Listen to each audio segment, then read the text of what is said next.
Glória a Deus. Efésios, capítulo 1, do versículo 3 ao versículo 10. Como é bom, como é maravilhoso, como é agradável o que nós acabamos de fazer, pois sentimos a alegria de estarmos aqui na presença do Senhor, num culto tão especial para nós, que é o culto onde nós relembramos o sacrifício de Cristo, onde nós participamos do corpo, participamos do sangue, trazemos à memória aquilo que nos dá esperança, trazemos à memória aquilo que Cristo fez por nós, onde nós voltamos os nossos olhos única e exclusivamente para a cruz de Cristo, pois a ceia do Senhor nos fala disso. Então você que tem a sua Bíblia em Efésios, abra e vamos ler. Efésios capítulo 1, versículo 3 até o 10, diz assim, um pouquinho mais. Bendito o Deus e Pai de nosso Senhor Jesus Cristo, o qual nos abençoou com todas as bênçãos espirituais dos lugares celestiais em Cristo, como também nos elegeu nele antes da fundação do mundo, para que fôssemos santos e irrepreensíveis diante dele em amor.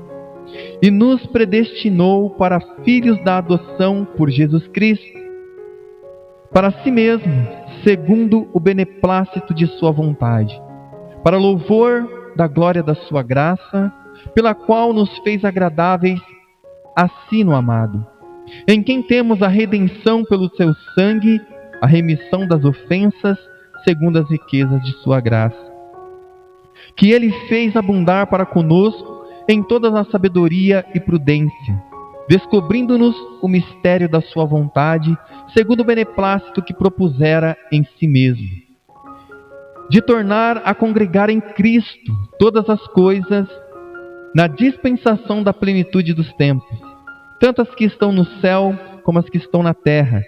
Nele digo, em quem também fomos feitos herança, havendo sido predestinados conforme o propósito daquele que faz todas as coisas, segundo o conselho da sua vontade, com o fim de sermos para louvor da sua glória, nós, os que primeiro esperamos em Cristo, em quem também vós estáis, depois que ouviste a palavra da verdade, o evangelho da vossa salvação, e tendo nele crido, foste selado com o Espírito da promessa, o qual é o penhor da nossa herança para a redenção da possessão adquirida para louvor da sua glória. Amados, como eu falei no último culto, embora não fosse um culto de ceia, mas é um culto onde nós lemos esse texto, e esse texto ele traz muitas e muitas lições, muitas doutrinas, traz para nós muito conforto, traz para nós algo maravilhoso, onde nós podemos olhar para Cristo. E é de se impressionar que do versículo 3 ao versículo 14 é uma frase só. O que Paulo está fazendo aqui é uma doxologia. Imagine você falar tudo isso em uma frase só. Tudo que o apóstolo Paulo falou, do versículo 3 ao versículo 13, em algumas Bíblias, como nós lemos nessa versão, ao versículo 14, é uma frase só. É a frase mais longa da Bíblia. É a frase aonde o apóstolo Paulo, ele mostra para nós algo glorioso. É um louvor a Deus, um verdadeiro louvor cristocêntrico, amados, aonde nós podemos louvar a Deus realmente por aquilo que Ele é, por aquilo que Ele fez e por aquilo que Ele fará. Amados, esse texto, o texto de Efésios, é a maior sentença gramatical que nós temos na Bíblia. O ponto final, como eu falei, pode aparecer ou no versículo 13, em umas versões mais antigas, ou nessa versão mais nova, onde nós lemos que acaba no versículo 14. Amados, são aproximadamente 203 palavras no texto grego. Após a saudação habitual em suas cartas, como Paulo faz, prorrompe em louvor de maneira tão entusiástica que custa a parar. O apóstolo Paulo, ele começa essa carta de uma maneira totalmente diferente das outras. As outras, o apóstolo Paulo, ele apresenta a questão, responde a questão, destrincha sobre as doutrinas e depois ele culmina em louvor a Deus. Mas aqui, amados, ele faz totalmente o caminho oposto. O apóstolo Paulo, ele já chega após a saudação louvando a Deus, tomado pelo Espírito Santo, louvando a Deus pela obra de Cristo, como nós falamos no culto passado, que é a expiação em nosso favor.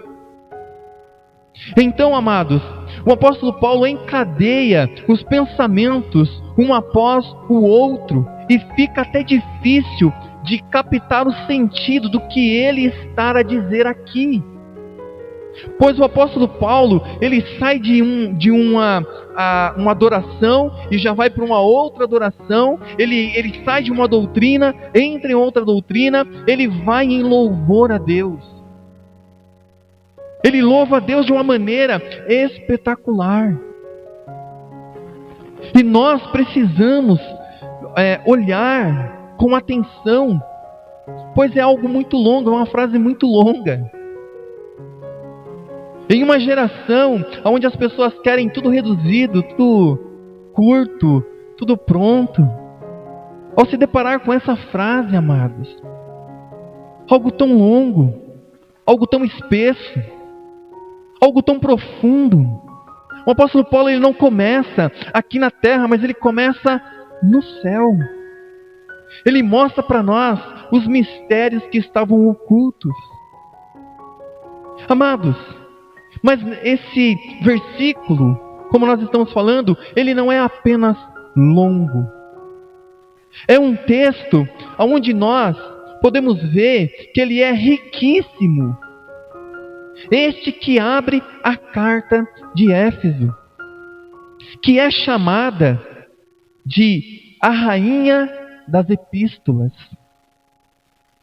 Efésios, amados, é onde o gênio, o apóstolo Paulo, inspirado pelo Espírito Santo, mas exalta a Deus. É também onde encontramos o mais alto conceito de igreja na Bíblia. Sim, todas as igrejas deveriam estudá-la com seriedade. Todas as igrejas, todos os cristãos deveriam estudar essa epístola com muita atenção redobrada. Ao lermos essa epístola, somos tomados de alegria e de espanto, pois para entenderem o que são e para terem uma visão correta do seu propósito neste mundo, o cristão deveria passar horas a fins lendo, meditando, saciando e saturando a sua alma com essas verdades. Esse louvor magnífico que o apóstolo Paulo, tomado pelo Espírito Santo, deixa com que sua pena, ao escrever, escreve ininterruptamente essa grande doxologia. Segundo Mackay, em Efésios, temos a essência destilada do cristianismo, o compêndio mais autorizado e completo da nossa fé cristã. O doutor Martin Lloyd-Jones disse que é difícil falar dela de maneira comedida, por causa da sua grandeza e sublimitude. Outro avaliou como a composição mais divina da raça humana. Ela mostra, amados, todo o propósito de Deus para a raça humana. Ela mostra todo o plano de Deus. Ela abre as cortinas do céu para que nós pudéssemos olhar a eternidade. Ela desvenda para nós os mistérios de Deus, que estavam ocultos, mas agora por misericórdia nos é revelado. Ela mostra, amados, então, esse propósito. Ela sintetiza de maneira brilhante o propósito divino para a humanidade, a qual Ele criou, mostrando o que Ele espera não apenas da igreja, mas da família e da sociedade. É maravilhoso. É maravilhoso. Esse louvor a qual nos é apresentado, este brilhante escrito começa como um hino, um verdadeiro louvor a Deus. Não um hino comum, talhado por homens, ou muito menos um hino comum como o da nossa geração, mas um brilhante hino cristológico, cristocêntrico, mostrando a grandeza e a glória de Jesus. Não é um louvor baseado nas vontades dos homens, nos desejos dos homens. Não é algo que exalta o homem. Não é. Mas é algo cristocêntrico, repleto de afirmações teológicas de profundidades, amados, ímpar. Ele nos mostra que o louvor não precisa ser um louvor raso, como nós muitas das vezes cantamos. Não precisa ser um louvor superficial, mas pode trazer grandes ensinos para a nossa vida, grandes doutrinas que impactam a nossa vida cristã, o nosso pensamento cristão, o nosso viver. Embora seja chamado de hino cristológico, o texto mostra, amados, a harmonia das três pessoas da Trindade, trabalhando ali em conjunto. Nós podemos ver ali, naqueles versículos, que é uma frase só, num texto só, a Trindade trabalhando, mostrando para nós como eles trabalham em conjunto. No versículo 3, o foco é o Pai. No versículo 5, é o Filho. E no versículo 13, amados, é o Espírito Santo. Podemos vê-los trabalhando em comunhão na vida do cristão, trazendo as bênçãos que interessam para o cristão, as bênçãos celestiais, trazendo para nós as verdadeiras promessas do céu, o verdadeiro tesouro que agora nos é dado gratuitamente, o tesouro que foi conquistado por Jesus e foi entregue a nós. Podemos ver isso. Amados, os nossos hinos podem e devem ensinar as grandes verdades da fé cristã, e não apenas experiências humanas, como vemos na atualidade. Martinho Lutero diz, e até hoje, como nós podemos ver, a melhor forma pedagógica de você ensinar uma criança é através das canções. A melhor forma de ensinarmos teologia, ensinarmos Bíblia, ensinarmos coisas profundas à igreja é cantando. Se nós temos hinos rasos, se nós temos hinos egocêntricos, Se nós temos hinos voltados apenas para as vontades e desejos dos homens, aonde apresenta a Deus como um serviçal, aonde apresenta a Deus como sendo um Deus tão pequenininho, aonde apresenta o homem como ele sendo o centro e a grandeza, o que as pessoas irão aprender? Agora, quando nós trazemos hinos cristocêntricos, deocêntricos, quando nós falamos das obras de Cristo através dos hinos, isso vai inculcando na cabeça das pessoas. É a melhor forma de se pregar a palavra de Deus, é a melhor forma de ensinarmos doutrinas teológicas profundas. Por isso, quando nós agora nos deparamos com este hino, onde vemos a Trindade, onde vemos esse hino cristológico, cristocêntrico, nós nos alegramos e deveríamos, amados, fazer hinos assim para ensinar as pessoas sobre as doutrinas da graça. Amados, a inspiração de Efésio é maravilhosa, mas devem ser também pedagógicos. Cânticos cristãos, amados, não podem ser entretenimento apenas. Devem ser o ensino das Sagradas Escrituras. Por isso, muitas das vezes, quando nós vamos avaliar hinos para cantar aqui, algumas pessoas dizem, mas por que esse hino não pode? Será que nós vamos cantar os sonhos de Deus aqui? Não vamos cantar. Por quê? Porque Deus não sonha. Agora, quando eu canto que Deus sonha, é um erro teológico. Por isso nós temos que cantar louvores cristocêntricos que ensinem algo maravilhoso.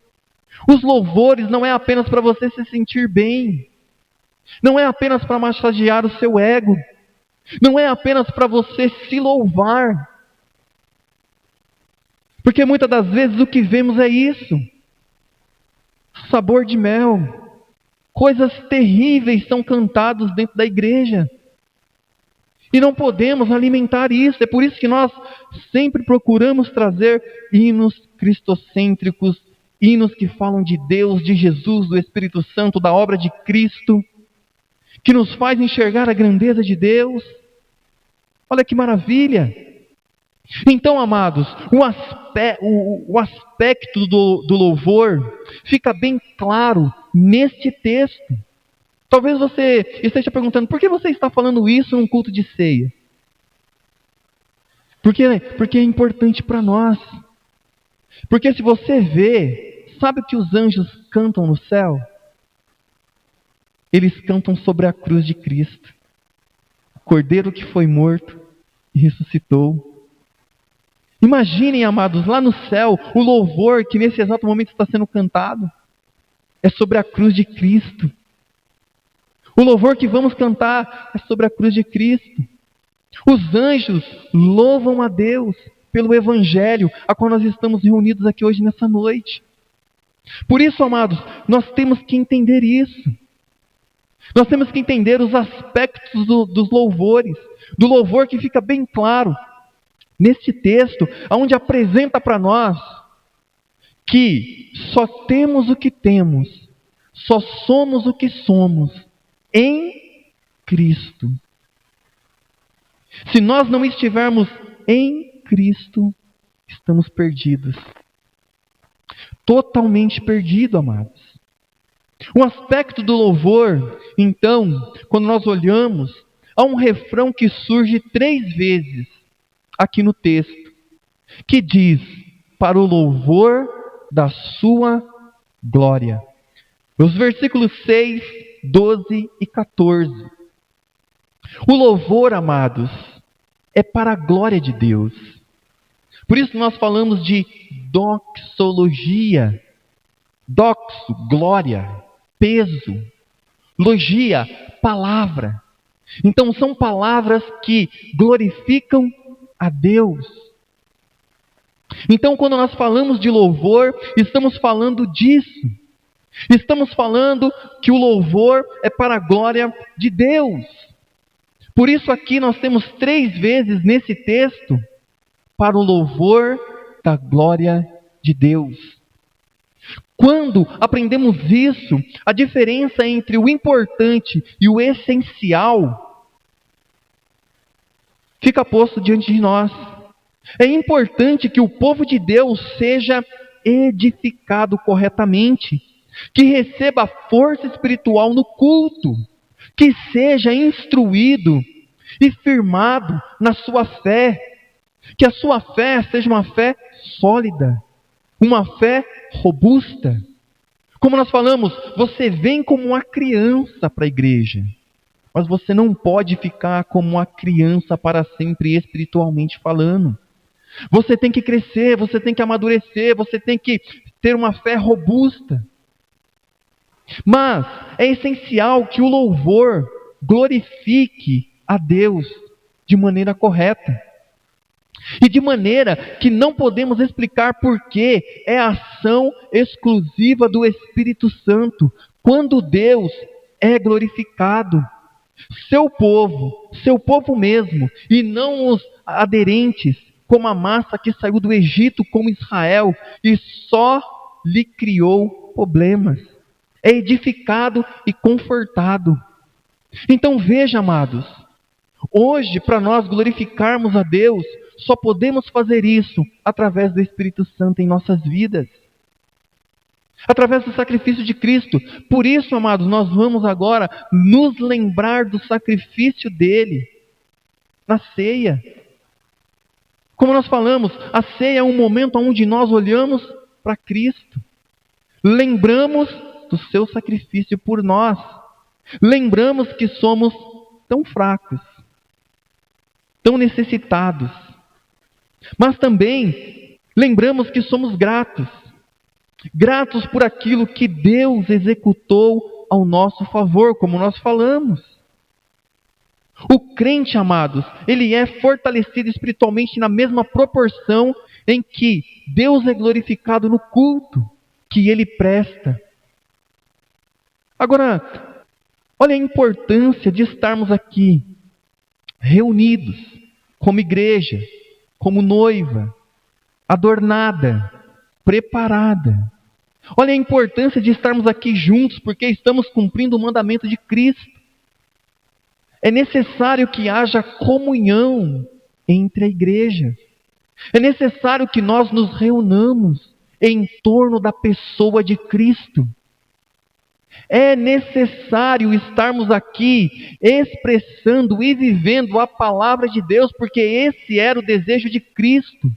Cristo ele diz: Pai, para que o mundo saiba que eu estou em ti e tu está em mim e nós estejamos neles, eles precisam estar juntos, reunidos como igreja.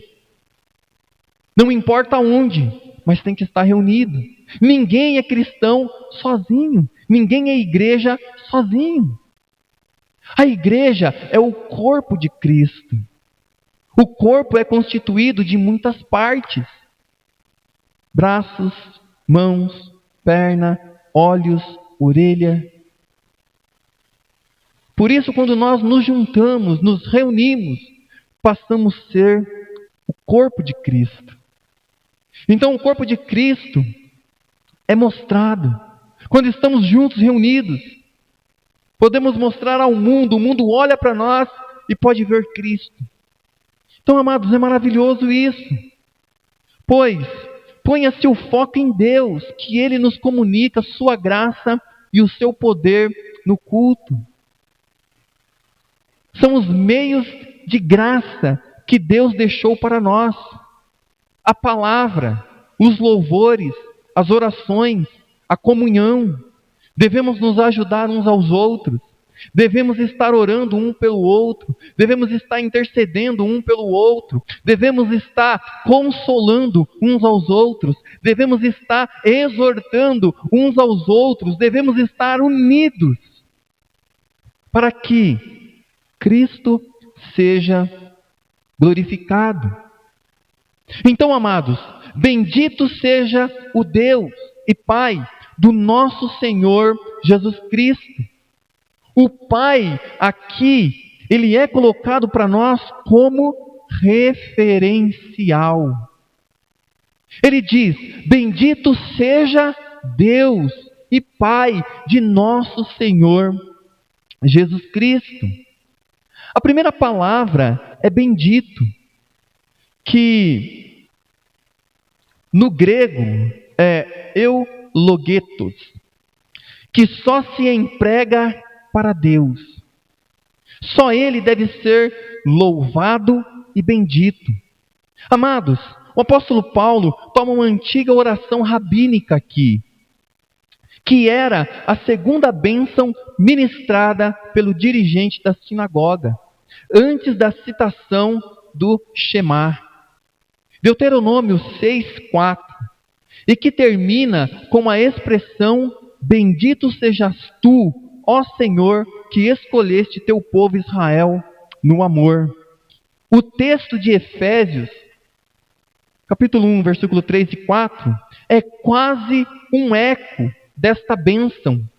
Pois o apóstolo Paulo diz: bendito seja o Deus e Pai de nosso Senhor Jesus Cristo, nos elegeu nele em amor.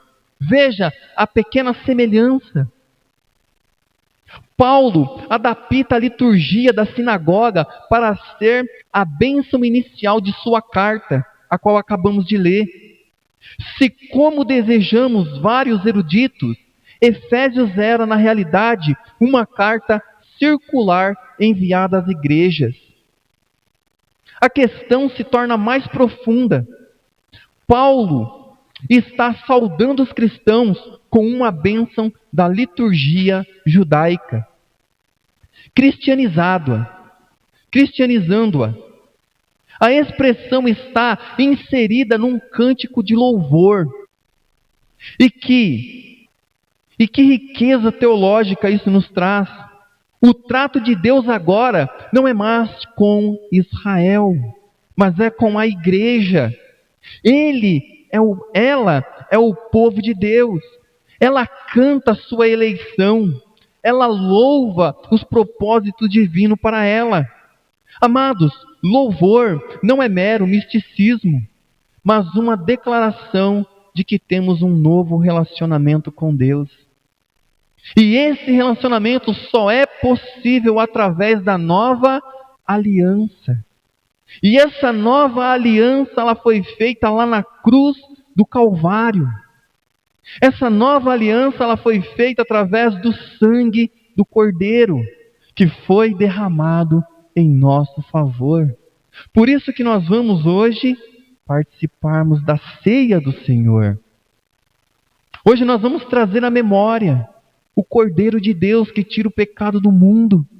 O Cordeiro de Deus que nos deu o seu perdão, que nos deu a sua misericórdia, que morreu em nosso favor, que viveu em nosso favor e também ressuscitou. Então, amados, veja que maravilha, veja como é maravilhoso entendermos que agora estamos em um relacionamento de amor com Deus. A modificação tem sentido teológico para nós. A nação, amados, de Israel era a bênção dos homens aos homens. Por isso, seu Deus e Pai deveria ser bendito. Jesus Cristo, amado, agora é um novo canal de bênção. Pois Ele diz: eu sou o caminho, a verdade e a vida, e ninguém vai ao Pai senão por mim. Bendito seja Deus e Pai do nosso Senhor Jesus Cristo. A expressão, amados, reconhece que é em Cristo que estão agora as bênçãos divinas a qual nós alcançamos. Não há outro meio de alcançarmos qualquer que seja a favor de Deus, senão por Cristo Jesus. Quer perdão?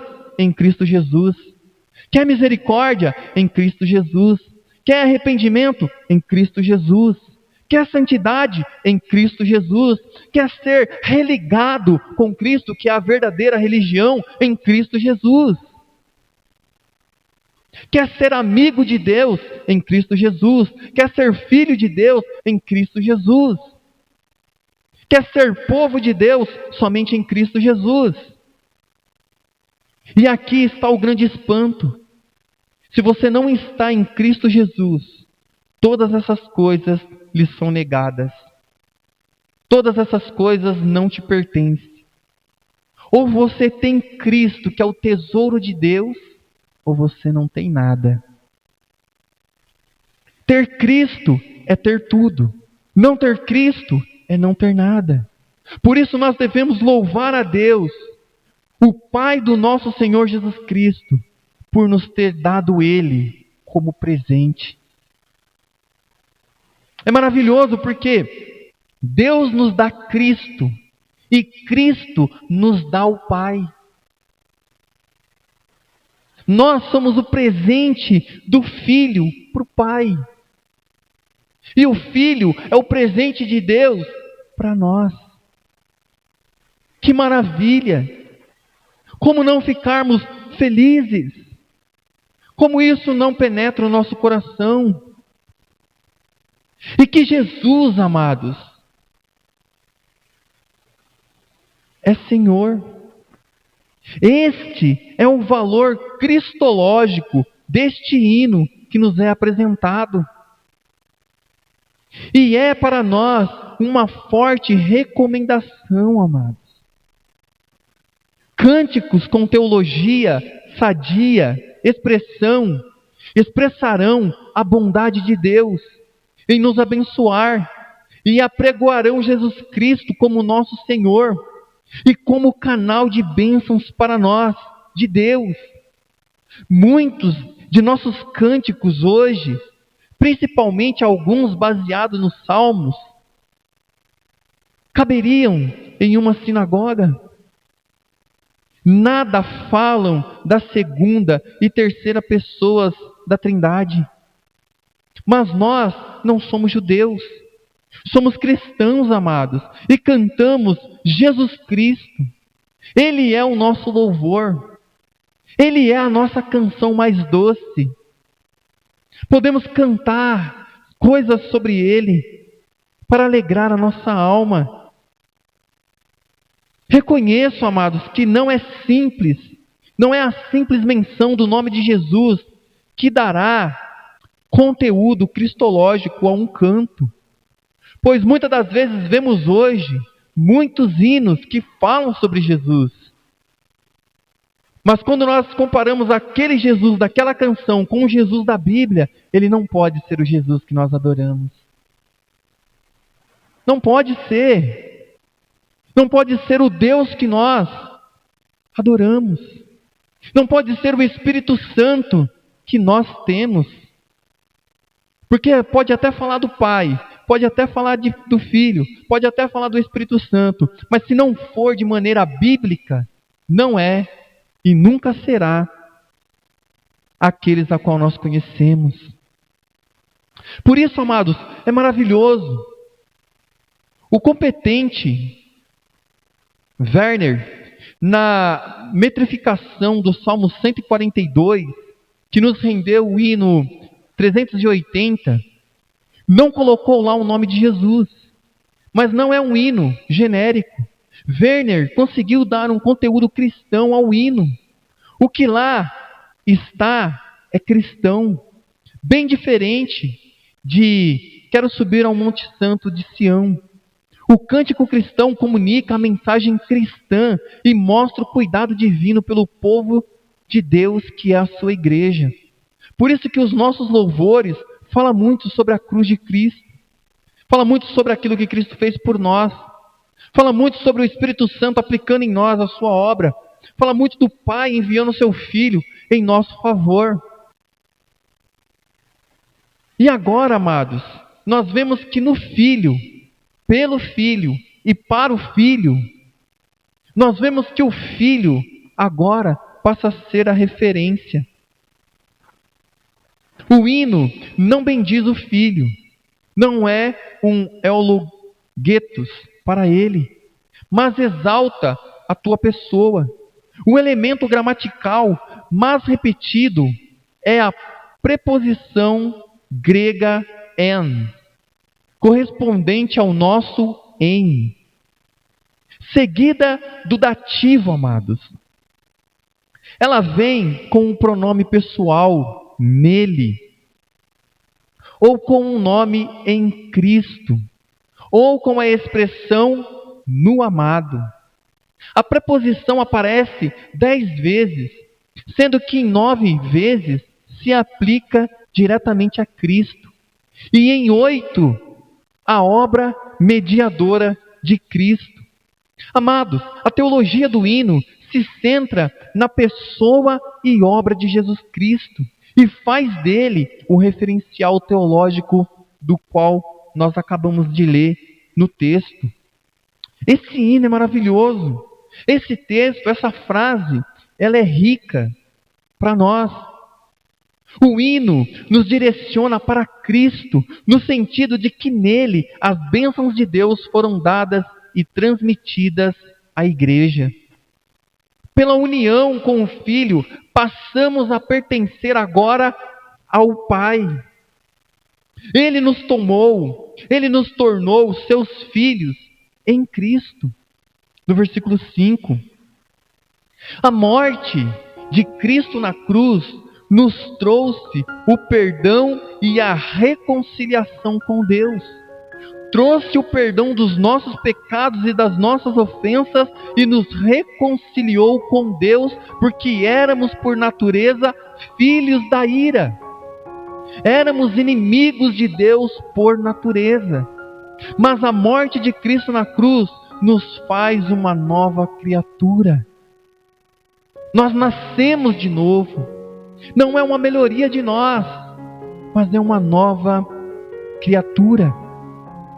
No versículo 7, no tempo certo, o Pai unirá todas as coisas no céu e na terra, sob a autoridade de Cristo. A morte de Cristo na cruz é o eixo da argumentação de Paulo. Basta ver que fica quase no meio da argumentação, fica ali no versículo 7, e que se torna o referencial argumentativo do apóstolo Paulo. Aleluias. Amados, o culto cristão precisa ter uma forte ênfase cristológica. Como professor do Antigo Testamento e homilética, por mais de 3 décadas, este autor tem uma tendência a pregar no Antigo Testamento. Evita cristianizar o texto veterotestamentário, a não ser que este seja messiânico. Mas reconhece que mesmo pregando no Antigo Testamento, um sermão cristão tem que culminar na pessoa e obra de Cristo. É o que estamos fazendo hoje nessa noite. A recomendação paulina nos traz, nós pregamos a Cristo e este crucificado. Embora ele pregasse muitos outros temas, amados, deve ter uma correspondente para músicos cristãos. Nós cantamos o Cristo crucificado. Não podemos esquecer de cantar a cruz de Jesus Cristo nunca. O Cristo crucificado, amados, é para nós o canal de bênção. É algo maravilhoso. Agora, o hino a qual nós estamos meditando, de fé pessoal, é um hino de fé pessoal e de testemunho.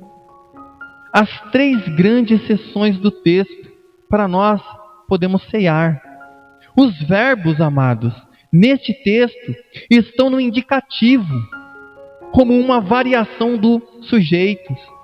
São 3 seções, como o canadense Gurgis bem apontou.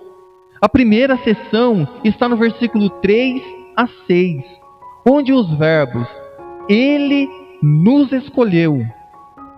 Versículo 4, Ele nos deu. E no versículo 6, se referem a Deus. Esta seção, amados, se chama a segunda seção. E está no versículo 7 a 12, onde os versos temos, versículo 7, e sermos e havíamos, no versículo 12, se referem agora a nós, os cristãos. É algo pessoal. Lembra que nós sempre falamos isso? O Evangelho nos chama a uma vivência pessoal. O O pastor prega as doutrinas. O pastor ensina o evangelho. Agora, você pode fazer como a maioria das pessoas. Isso não é para mim.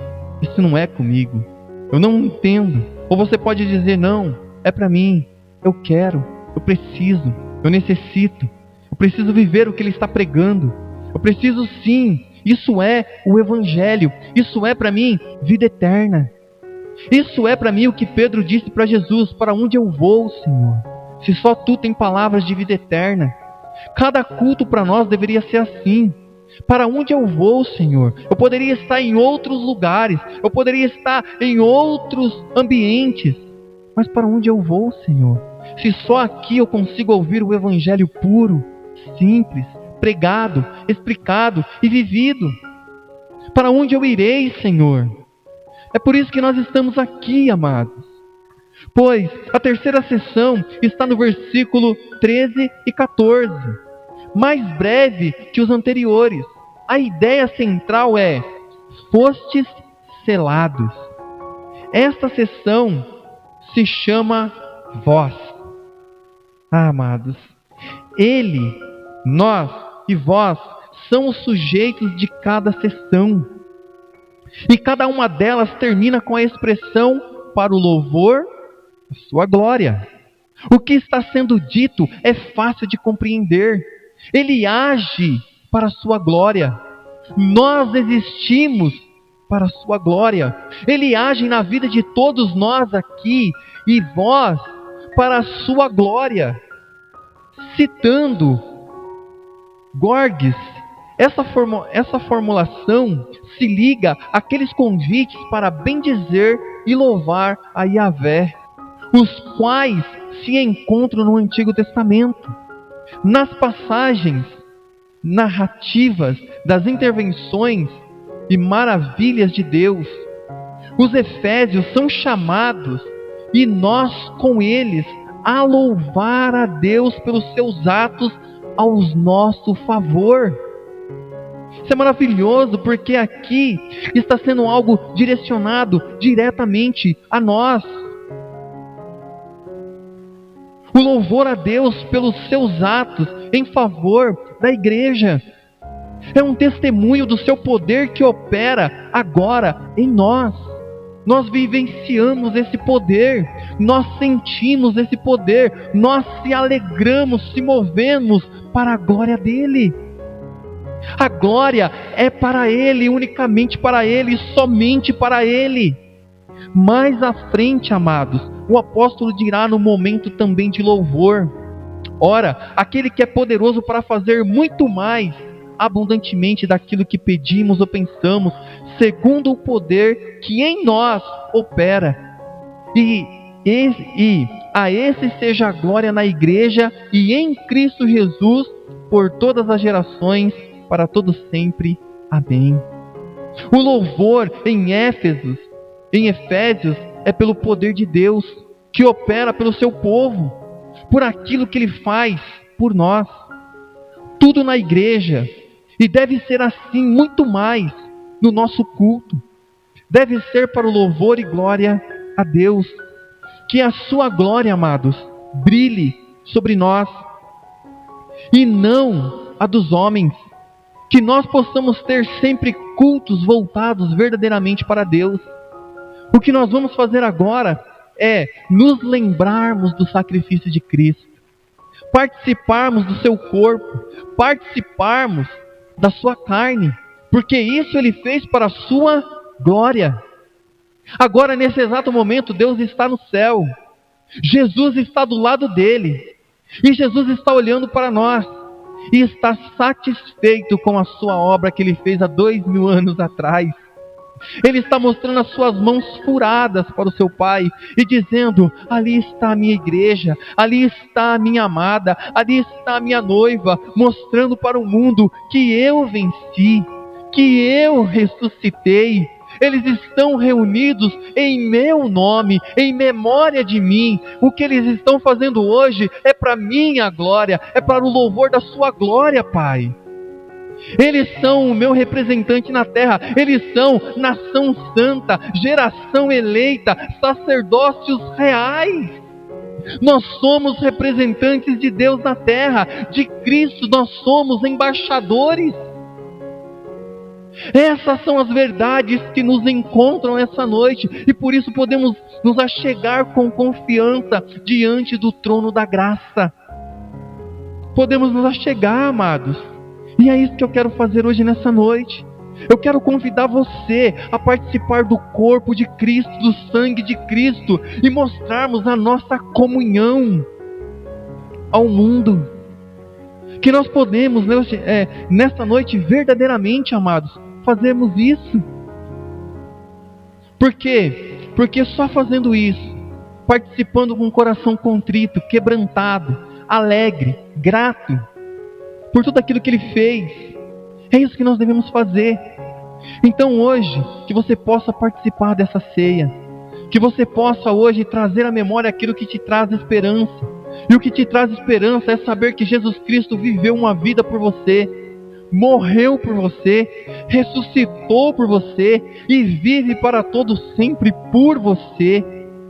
E isso seja então a Ele a honra, a glória, a força, o domínio para todo sempre. Vinde benditos do meu Pai hoje nesta noite, comam e bebam, porque aquele que come e bebe do meu sangue tem parte em mim. Quando você come e bebe, você diz: eu tenho um Senhor, eu tenho um Salvador. Quando você come e bebe do corpo, você diz: nenhuma condenação há para os que estão em Cristo Jesus. Fomos lavados e remidos no sangue do Senhor.